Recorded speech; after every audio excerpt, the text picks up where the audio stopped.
proximity which is the problem, but it is the social gathering as well, usually with a large one, most before and after. In this video, I'll show you how to set up the buses in an enclosed environment. In actual fact, the epidemiology suggests that it is quite smallish gatherings which are actually the most difficult. So somewhere around 10, 12, 15, 20, that sort of size. So in fact, you know, the reason we've probably all not had good Mother's Days is because having a family gathering where people are quite intimate with each other in terms of the social distancing, it's very difficult to be in a family group when you know each other very well and stay 2 meters apart. When you know each other very well and stay 2 meters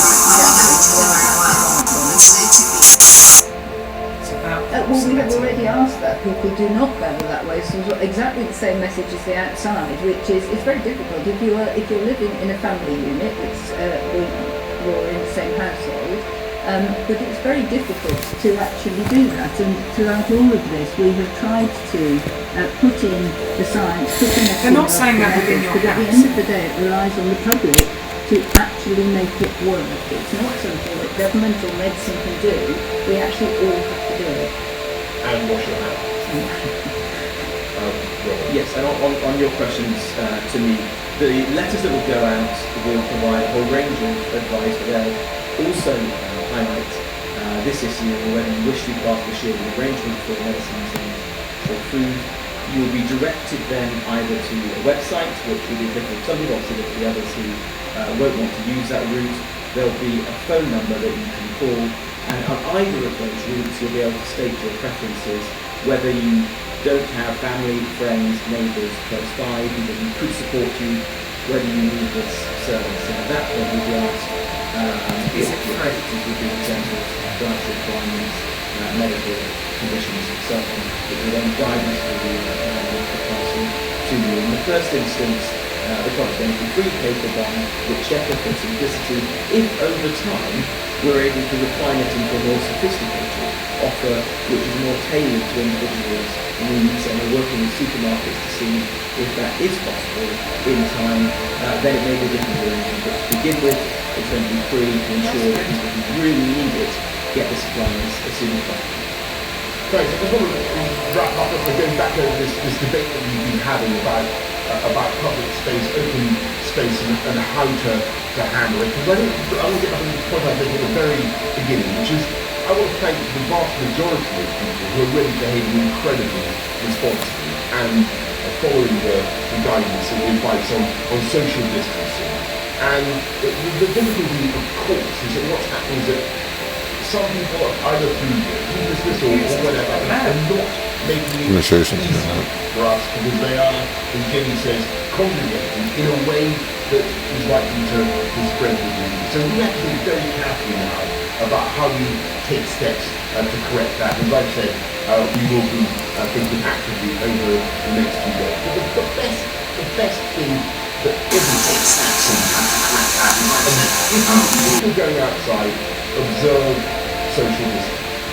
Stay 2 meters apart. It's not such a difficult thing. Do it. And we say generally to people, stay at home. That is the best way to protect the NHS. That is the best way, if you possibly can, stay at home. That's the best way to save potentially many thousands of lives. And the more we can find out is what Jenny and others have been saying, then the faster we will beat it and the faster we will get it. It's not the first time you've heard me say it, and it is absolutely true. Thank you all very much. See you next time. Thank you. So the Prime Minister Boris Johnson ending this latest news conference at Downing Street alongside him were Robert Jenrick, the Community Secretary, and Jenny Harris, the Deputy Chief Medical Officer. Two important areas were addressed in this latest government update. One was the advice to the general public, and the other was the advice to the 1.5 million people that the NHS is writing to in the coming days, the most vulnerable people who will be told to isolate, and more details emerge about how that will work and the services that will be on offer to them. And more on that in a moment, but first let's go live to our chief political correspondent, Vicky Young, who was in that news conference and has now stepped out. On this advice to the general public, Vicky, a reiteration of what we heard before, but also a warning.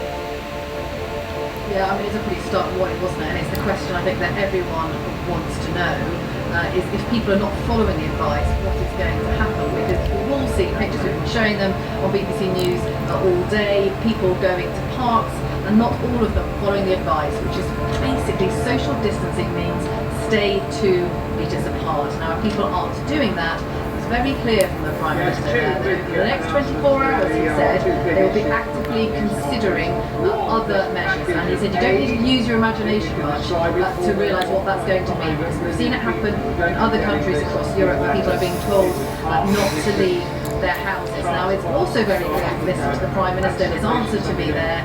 He doesn't want to have to do this. He feels that very, very enormous steps have already been taken. And if you look back a week, of course they have. Large parts of the British economy have been closed down completely.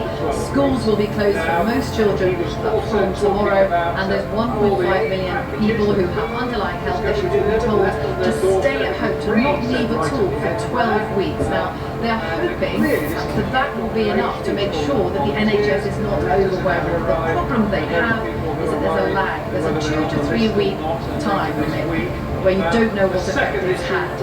So you can see from the Prime Minister there, really urging people at this late stage really, Really annoying not having another person to go talking. against the advice. He doesn't want to have to impose it with, who knows, the police having to deal with it in some way.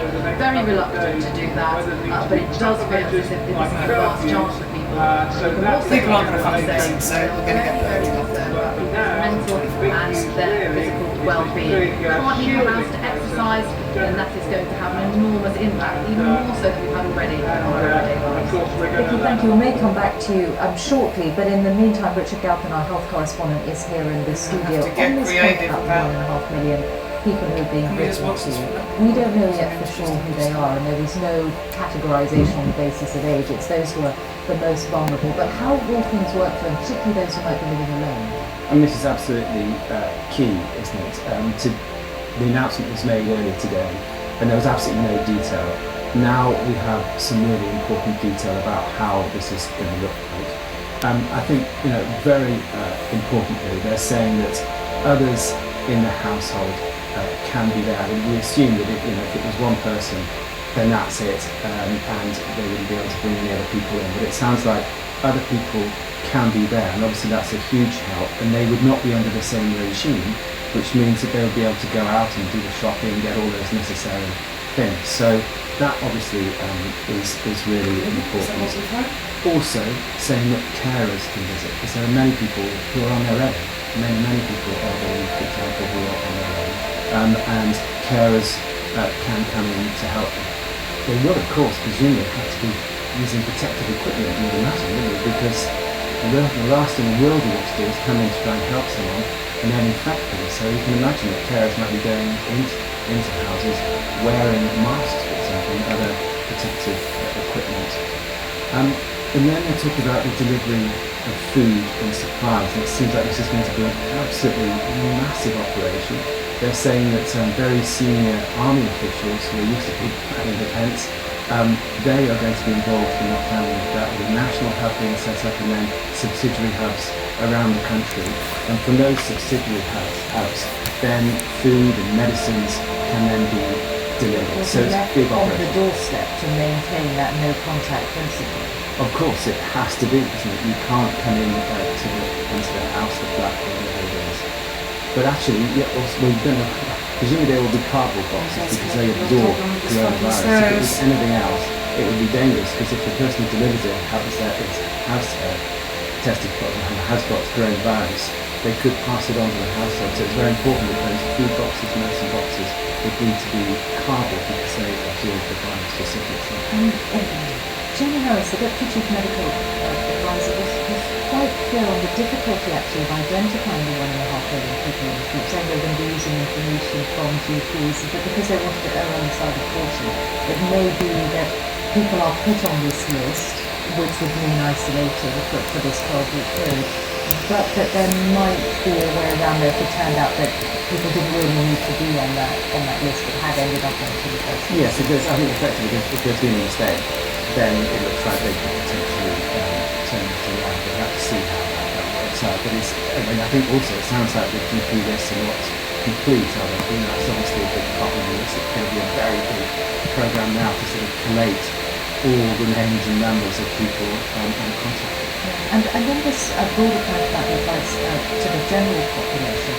Clearly some frustration on the part of the Prime Minister and with this warning that if people can't follow the measures, and he also made it clear that it applies to children as much as anyone else in gatherings of children. If they can't follow it or if they won't follow it, then more measures will come. Yeah, I mean, he's asked very specifically about that, and it obviously is a key question, will he ramp it up more? And I think he's been very unwilling to do that. He doesn't want to use enforcement. But what he was saying is that if necessary, if people don't behave responsibly as he's written, then they'll have to look at what other countries have done, and that primarily includes stopping all movement altogether. Richard, thank you very much for How do you get that? Developments through the course of the How do you afternoon, get both in this country and right to go to the on supermarket? the very latest that has been emerging on coronavirus. In that news conference, the Prime Minister stopped short of announcing new measures to ensure that people observe social distancing, but he said the UK needed to heed the message. On social distancing and the further measures that we may bring in, well, I don't think you need to use your imagination very much to see where we might have to go, and we will think about this very, very actively in the next 24 hours. We need to think about the kinds of measures that we've seen elsewhere, other countries that have been forced to bring in restrictions on people's movements altogether. Now, as I say, I don't want to do that because I've tried to explain the public health benefits to people's mental and physical well-being in the sense that you can go out. And it's so important that pleasure and that ability is preserved. But it can only really be preserved if everybody acts responsibly and conforms with those principles of staying apart from one another and social distancing. I can see this getting quite a bit worse. But that's the best way forward. If we can't do that, then I'm afraid we're going to have to bring forward tougher measures. And let's go back to our chief political correspondent, Vicky Young, who was in that news conference and was outside Downing Street now. It almost sounded like a last chance to follow advice before we do something that is more forced. You don't have to use your imagination to know what the next step is going to be, because we can see it happening around other countries. Really sort of Around Europe, it's much more draconian. It's to stay in your house and not come out. In some cases, at all, but if not, just to come out and get food and medicine. Now, it's very clear from Boris Johnson that he does not want to go down that route, and that's because the government feels they've already taken enormous steps. If you look at the difference in our lives just in the past week, closing huge parts of the British economy, closing schools for most children from tomorrow, now asking the most vulnerable with underlying health conditions to stay indoors for 12 weeks, advising the elderly to very much take notice of the social distancing, that's staying 2 metres away from people.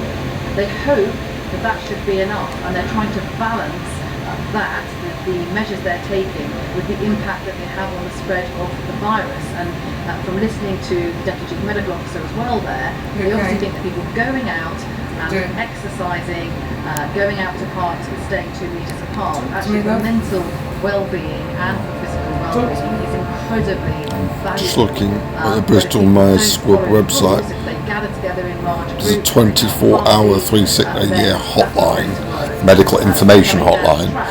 Is something a lot more severe. So that is what they're weighing up. Boris Johnson saying that they're considering this carefully in the next 24 hours. So we'll have to see what tomorrow's press conference brings, but it really did sound like a last warning. I'm quite Some concerned London that if we parks don't are go and already get going food to be from my mum closing from this evening, and we we might be heard able to in get the last hour or so from Essex County Council, which is going to close all of its country parks from 8 p.m. and of course there are all sorts of Will it be measures updated online? in different countries. Probably, which we'll yeah. get to. Can we just turn this off, please? I'm getting really. I don't listen to it. What I just want to show you is, I want to show you something. Okay, can I just message my mum? Okay.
So you see the link I've sent you.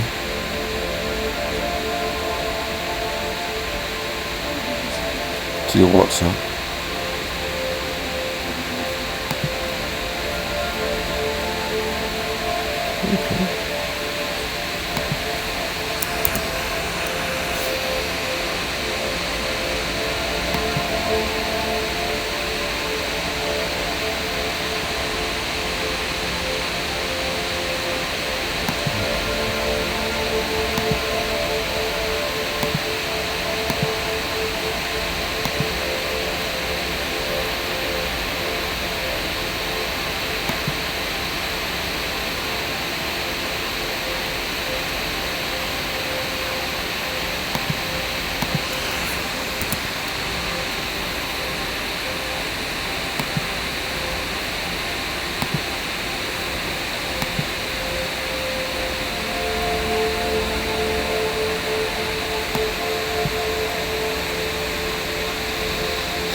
I'm just going to send you this to Sarah, and for some reason my WhatsApp on my computer is going a bit weird. Okay, so I'm just going to give you this link.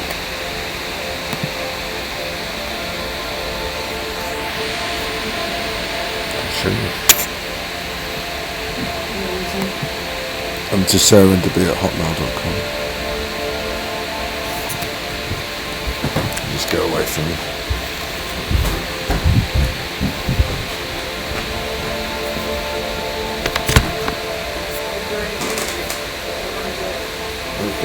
Well, this is a discrete streaming link, but let me just show you. We've got two audio streams. I can accept an audio streams. So just turn that down. So I've got my music. We'll go off in a second. It's got about a 5-second lag, Richard. It's not going to work. What? So when I speak, it doesn't come at the same time.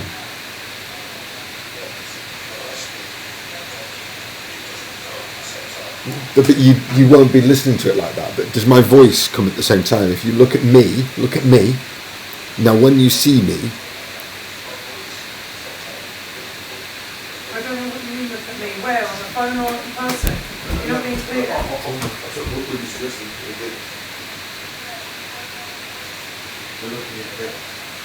Is it synced? Yeah. Yes, but it's got a 5-second delay. I can't have conversations with people like that. Okay, good. We have to respond in live chat. But this is. They can't respond in like chat when they know them. okay. But this is just a way of doing it. So what you would have, so you control media source, which is your music in the background. You could have that, and you could have the video and the actual you speaking all at the same time. Do you realise that you're broadcasting this to the internet through this number? I do, but no one's got the link for it except for you. And the internet. And YouTube. I know. I set this up on YouTube Live as discreet. It's not going out to the public. I hear what you're saying, and it's obviously quite useful, but it's not going to be useful for what I want to do. Is it? You get that?